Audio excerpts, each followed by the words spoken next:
Hai que cambiar esa bombilla. Hola, moi bons días a todas e a todos e gracias por asistir a esta rolda de prensa que convocamos como cada venres para informar daqueles asuntos máis destacados que vimos de tratar na Xunta de Goberno. Hoxe aprobamos a adxudicación do contrato de prestacións básicas do Centro de Atención a Maiores do Concello de Meira por un importe de case 624.000 euros e fixémolo a empresa Troncoso Casares Sociedade Limitada. Neste contrato inclúense os servizos de cociña, de limpeza e asistencia para o centro e vai a estar en vigor dende a súa firma e ata o 20 de xuño do ano que ven, do 2022, coa posibilidade de prorrogar ata o 17 de abril do ano 2023. A adxudicación das prestacións básicas vai nos a permitir cumplir coas previsións e poñer así en funcionamento a residencia de Meira entre finais deste mes de setembro e principios do mes que ven, do mes de outubro. Este vai a ser o cuarto centro de maiores que abrimos no que levamos xa de mandato e, polo tanto, será a séptima residencia da nosa rede provincial, pois, como xa saben todos, temos en marchas de Trabada, Ribadeo, Pol, a Fonsagrada, Castroverde e tamén Pedrafita do Cebreiro. Todo isto estámolo facendo sen ningún tipo de colaboración por parte da Administración que, por lei, ten as competencias en servicios sociais, a Administración autonómica, polo tanto, no noso territorio a Xunta de Galicia, que non está apoiando a Deputación nin para a construcción dos edificios, nin para a prestación deste servizo básico tan demandado polos veciños e veciñas dun territorio eminentemente rural como é a nosa provincia. Este centro de atención a maiores, o de Meira, vai a contar con 30 prazas de residencia que poderán ser ampliables a 38 se fora preciso e, ademais, 20 prazas de centro de día. Vais a seguir o modelo de xestión establecido entre a Deputación e os concellos e, así, os veciños e veciñas, neste caso do Concello de Meira, van a ter prioridade de acceso a esta residencia, despois os dos concellos limítrofes e, seguidamente, os do resto da provincia de Lugo.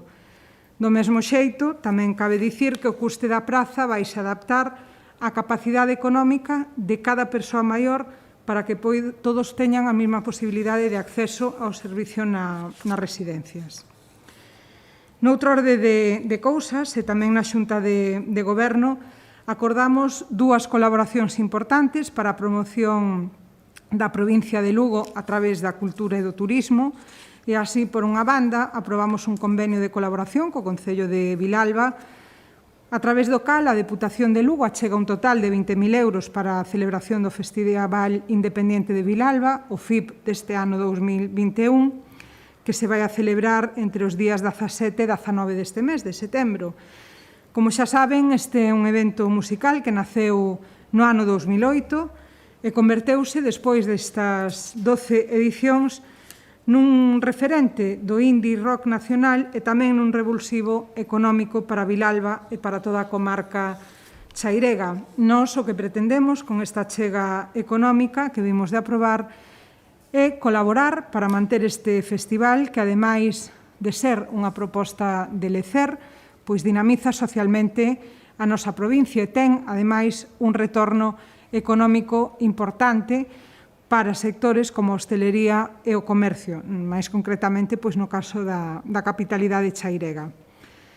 Dada a prudencia que exixen os tempos que estamos vivindo, o Concello de Vilalba este ano optou por adaptar as condicións do FIP para que poidan achegarse un mínimo de 1.000 persoas e un máximo de 2.000 para así cumplir cunhas condicións óptimas de seguridade. Polo tanto, tamén nese sentido, pois temos que felicitar ao Concello de Vilalba por impulsar este ano esta edición do FIP e, ademais, facelo pois con todas as restriccións necesarias para garantir as medidas hixiénico-sanitarias. E xa para rematar, falareilles da licitación de 2 contratos, un para a prestación do servicio de mecanizados para vehículos e máquinas da Deputación, son 18.000 euros, cun prazo de duración dun ano, e o outro contrato é para o mantemento e reparación de camións, vehículos e maquinaria do Parque Móvil Provincial. Neste caso son 54.000 euros, tamén por un ano, en ambos os casos prorrogables por 4 máis. E remato xa dicíndolles que tamén hoxe acordamos adxudicar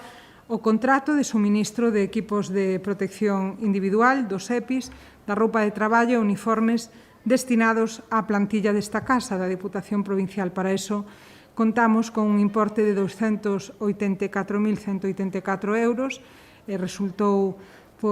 adxudicataria a empresa Suministros Industriales Bellos Sociedade Anónima, e isto ademais ten que cumplir un prazo de garantía de 3 anos. E estes son os asuntos dos que hoxe lles tiñamos que dar conta. Agradezolles a súa presencia e algunha pregunta, pois a contestamos. Gracias.